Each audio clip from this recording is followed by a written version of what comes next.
Bismillahirrahmanirrahim. Assalamualaikum warahmatullahi wabarakatuh. Di sini saya Halilatul Arifah dengan NIM F1C321050 dari kelas B R002 Prodi Fisika Fakultas Sains dan Teknologi Universitas Jambi. Di sini saya ingin memenuhi UTS dari mata kuliah Dasar-Dasar Sains dan Teknologi tahun 2022 yang bertema atau dengan topik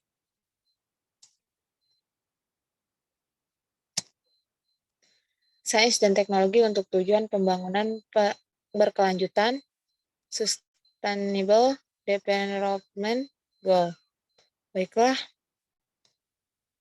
yang pertama ilmu murni sebagai dasar perkembangan teknologi.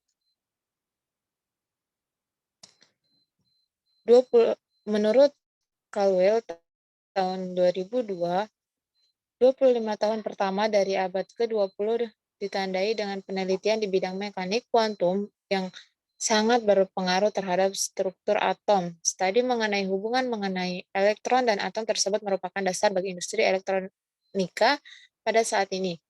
Setelah diketahui struktur molekul sangat ditemukan oleh sifat mekanika kuantum dari atom dan molekulnya, maka prinsip dasar dari logam, kristal, dan material sejenis dengan mudah dapat dijelaskan. Industri kimia untuk mengembangkan jenis material baru dan mendorong kepada penemuan transistor, semikonduktor, dan IC yang merupakan awal dari industri komputer pada saat ini.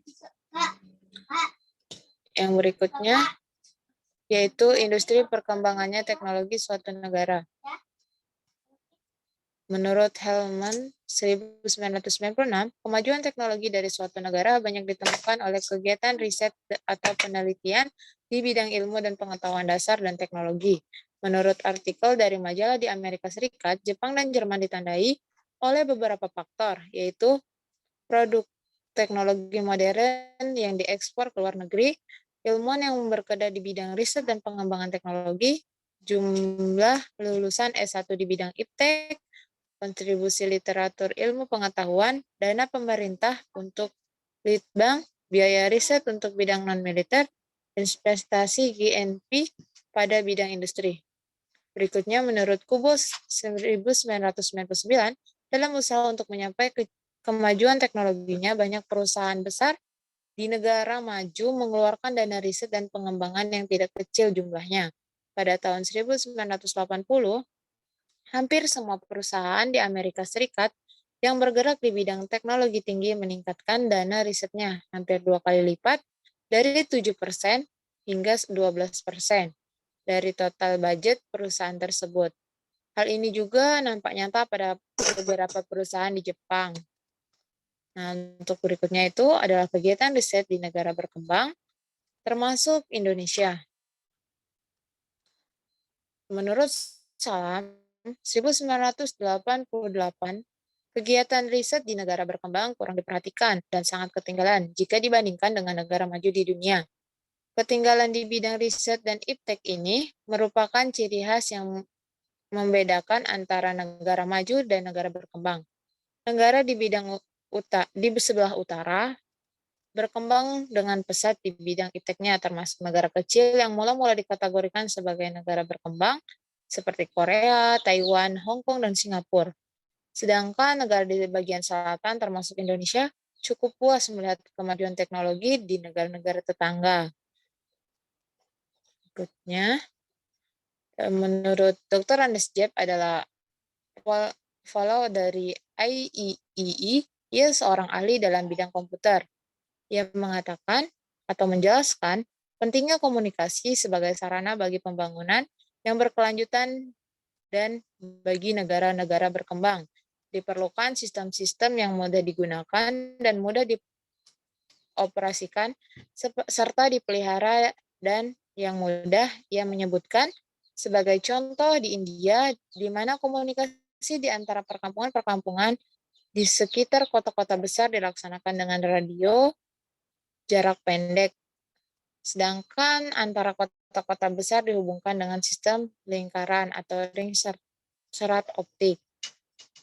Berikutnya, Dapat kita lihat contoh-contoh negara yang telah berhasil dalam usaha serupa ini adalah India dan beberapa negara Amerika Serikat dan Cina. Ada juga Jepang. Dan berikutnya adalah daftar pustaka yang saya ambil, yaitu dari pertama adalah jurnal Caldwell Bob 2002 Engineering Science dan Quantum Mechanics IEE Komputer Pol 35 nomor 3 Maret Education 2002 halaman 8 sampai 10. Nah, untuk berikutnya jurnal juga yaitu Hellman Alexander 1996 buku dengan judul Basic Science IEEE Spectrum Pol 33 nomor 1 pada bulan Januari 1996 di negara New York halaman 10 dari 1 sampai 104. Untuk selanjutnya yaitu sebuah buku dengan penulis Kubo Takeaki 1999 dengan judul buku Internet Revolution Japanese Industry Symposium on Development of Information Industry in the Asia Pacific Region di Colombo, Sri Lanka, Oktober 1999 halaman 21 sampai 93. Untuk selanjutnya yaitu buku juga di mana asal dari Indonesia. Salam Abdus pada tahun 1988. Not on Secian Education in the Development of the Son Heritage World Academic of Secian Son Commission Meeting Kuwait. Berikutnya, terima kasih. Maaf jika ada kesalahan kata atau pada materi, cara penulisan atau sebagainya. Saya mohon maaf. Terima kasih. Wassalamualaikum warahmatullahi wabarakatuh.